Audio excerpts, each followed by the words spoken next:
Transportation is a critical element in Canada's economic history. Blessed with a vast landmass, Canada's opportunity and huge challenge has been in great measure defined by the development of transnational transportation systems and the various multimodal networks that feed them. The development of rail, road, and water transportation systems are among our greatest early national achievements. Transportation was important then, is even more so today, and given the state of global trade development, critical to Canada's economic future. As a share of Canada's national output, transportation is not a standout, but in its own right accounts for a decent amount of economic activity. It's hovering around 4% of GDP at present, and has actually outpaced growth in other industries, recently rising to its highest share of GDP since 1997. Trucking forms the largest share of transportation GDP at 29%. Support activities for all transportation modes comes next at 18%.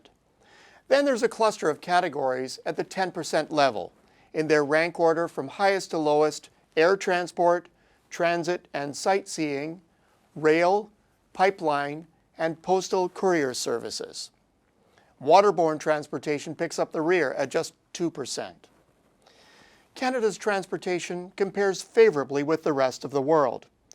Scores for our infrastructure tabulated in the annual Global Competitiveness Index produced by the World Economic Forum typically put us in the top 20 overall, and also in the specific transportation categories. However, we have been slipping. Our overall score slid from 11th to 14th from 2010 to 2014, and in 3 of 4 subcategories, air, rail, roads, and ports, scores also went down. For the quality of our roads, we were actually ranked 26th, well off our 14th place finish in 2010. Given our winters, keeping pace is not easy, but given how much trucking we do, this is alarming. Our port infrastructure also fell out of the top 20, getting a score of 21 in 2014.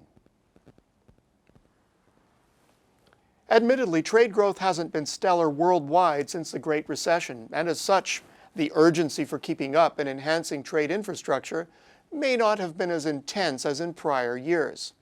However, it's still not so long ago that we experienced transportation capacity crises. North America's West Coast ports fiasco in 2004, and the winter-hobbled rail logjam in Canada in early 2014. On both occasions, reliability of supply lines were the key issue. Fast-growing countries sourcing goods and services were considering adjusting to more reliable suppliers, given the immense costs of potential disruption.